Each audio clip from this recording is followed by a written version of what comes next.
Hello student, कैसे हैं आप लोग। आशा करते हैं आप सभी लोग अच्छे होंगे और आप लोग अपने घर में अच्छे से पढ़ाई कर रहे होंगे, है ना। तो जैसा कि आप लोग जानते हैं कि मेरा नाम राहुल पांडे है और आप लोगों को मैं पिछले वीडियो में बीमी सूत्र के बारे में बताया था और बीमी सूत्र के बारे में आप लोगों को फिर से बता देता हूँ क्या होता है बीमी सूत्र। जब किसी हम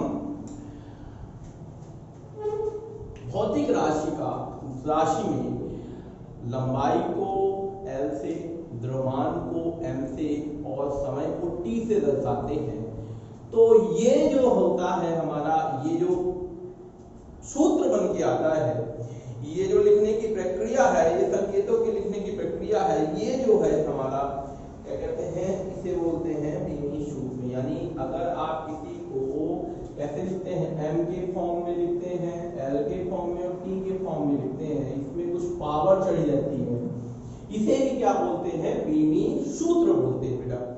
अब यहाँ बीमी सूत्र को किसी भी, मान लीजिए यहाँ पास लिख दिया F बराबर होता है MLT-2 बेटा, है ना।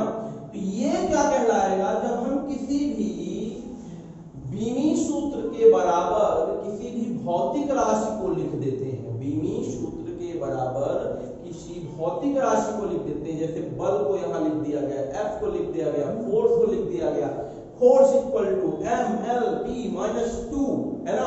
तो ये अगर लिख दिया जाए तो ये जो स्थिति है ये क्या कहलाती है हमारे बच्चों, बीमी समीकरण कहलाती है। तो इसकी अगर हम परिभाषा पे ध्यान दें तो बच्चों क्या बनेगी परिभाषा, किसी भौतिक राशि को उसके बीमी सूत्र के बराबर लिखने पर प्राप्त समीकरण उस राशि का बीमी समीकरण कहलाता है। किसी भौतिक राशि को उसके बीमी सूत्र के बराबर लिखने पर प्राप्त समीकरण को उस राशि का बीमी समीकरण कहलाती है या कहलाता है ना, उस राशि का बीमी समीकरण कहलाता है ना।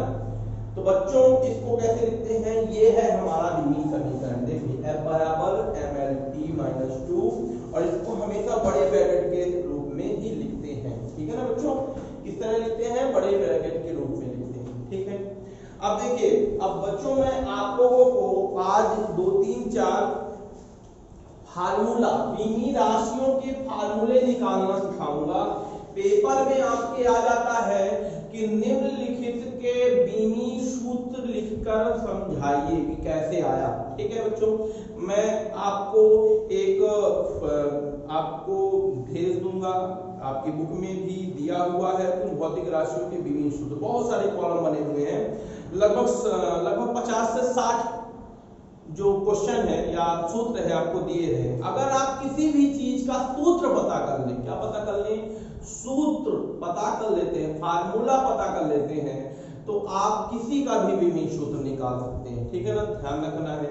अब उसी को निकालने के लिए हम यहाँ पास बताएंगे 2 3 4 बीमी सूत्र, देख लीजिएगा बहुत अच्छे से। पहला है हमारा क्षेत्रफल बच्चों, क्या है, क्षेत्रफल। अच्छा ये बताइए क्षेत्रफल का फार्मूला क्या होता है बच्चों, क्षेत्रफल का फार्मूला होता है लंबाई गुणे चौड़ाई। अच्छा ये बताइए लंबाई को आप किससे नापते हैं, लंबाई को मीटर से नापते हैं। चौड़ाई को आप किससे नापते हैं, चौड़ाई को भी मीटर से नापते हैं।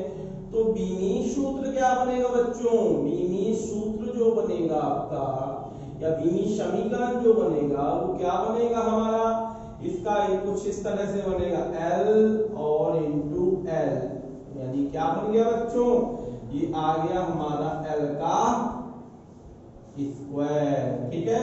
और कभी भी ध्यान रखना है आपको, ये बीमी सूत्र लिखा जाएगा तो हमेशा कैसे लिखा जाएगा, M के फॉर्म में, L के फॉर्म में और T के फॉर्म में।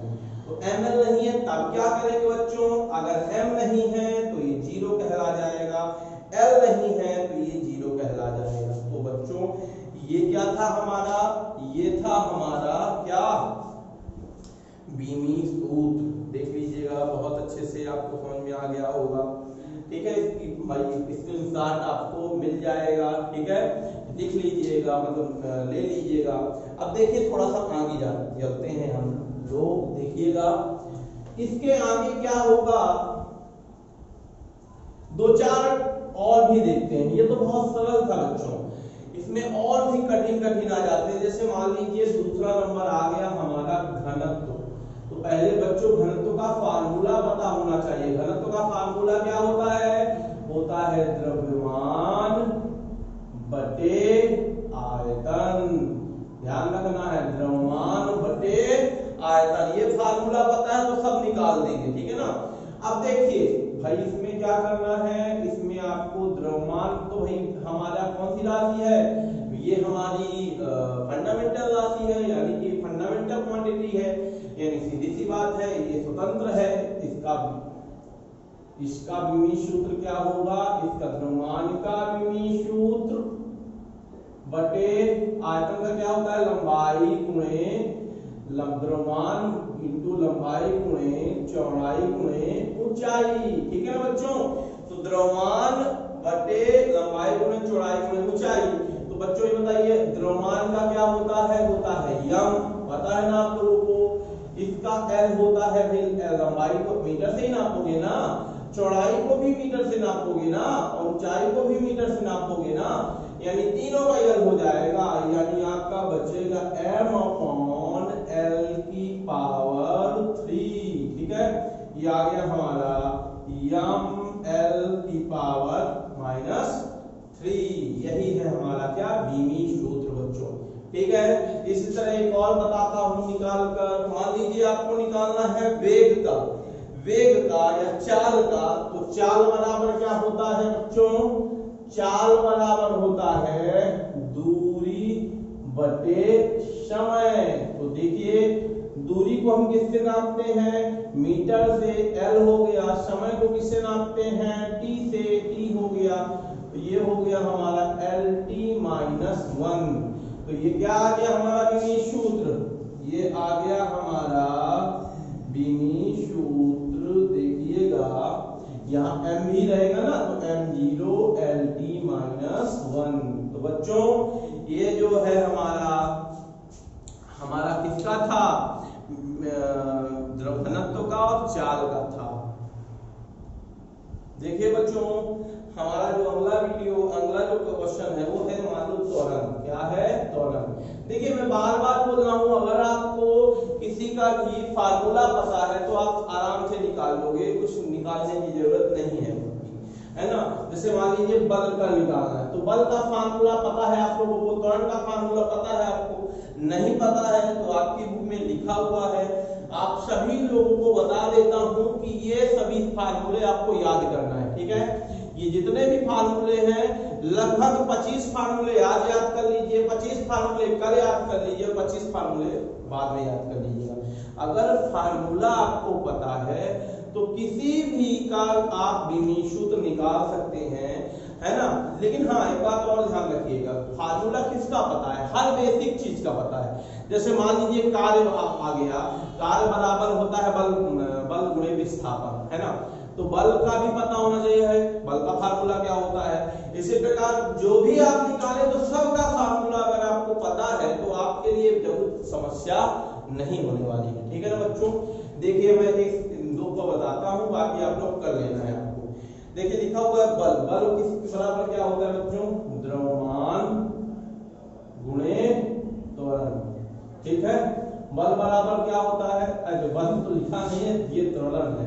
त्वरण बराबर क्या होता है, वेग में परिवर्तन बटे समय। ठीक है बच्चों, बल बराबर क्या होता है, बल बराबर विस्थापन या द्रव्यमान गुणे त्वरण। देखो आधी चीज इससे ले ली जाएगी, कैसे ले ली जाएगी भैया, ये द्रव्यमान है और त्वरण का होता है वेग में परिवर्तन बटे क्या होता है बच्चों, समय होता है। तो ये बताइए वेग में परिवर्तन क्या हो जाएगा भाई, वेग में परिवर्तन भाई वेग ही आएगा। ये भाई बताइए 50 किलोमीटर की रफ्तार से चल रहे थे और फिर आपने ब्रेक लगा दिया और आ गए 20 की रफ्तार पे, तो भैया वेग ही रहेगा ना, वेग थोड़ी चेंज हो जाएगा, वेग तो वेग ही रहेगा। तो यानी सीधी सी बात है, इसका बनेगा वेग। वेग बराबर क्या होता है, दूरी बटे या विस्थापन बटे समय। क्या होगा, विस्थापन बटे समय रहेगा, क्योंकि वेग में परिवर्तन वेग दिया है, समय तो हमारा समय ही रहेगा। तो यहाँ पास हो गया क्या बेटा, ये आ गया हमारा विस्थापन बटे समय का स्क्वायर आ गया, दो तो समय आ गए ना। विस्थापन यानी दूरी, भाई एक निश्चित दिशा में चली गई दूरी को ही तो कहते हैं विस्थापन। तो ये हो जाएगा हमारा क्या, L, और ये हो जाएगा हमारा T, और T का स्क्वायर हो जाएगा, ठीक है।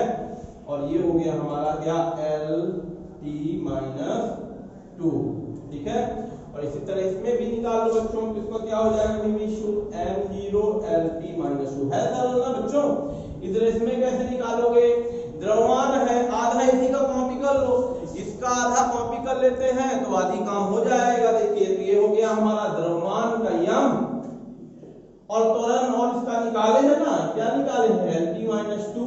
तो क्या बनेगा बच्चों हमारा, बच्चों बन जाएगा हमारा MLT - 2। तो बच्चों इसको ध्यान रखिएगा, अच्छे से नोट करिएगा, बहुत सरल है। इसी तरह के सभी आपको फार्मूले याद करने हैं और करने हैं। घर में रहिए, सुरक्षित रहिए, अच्छे से रहिए। Good day.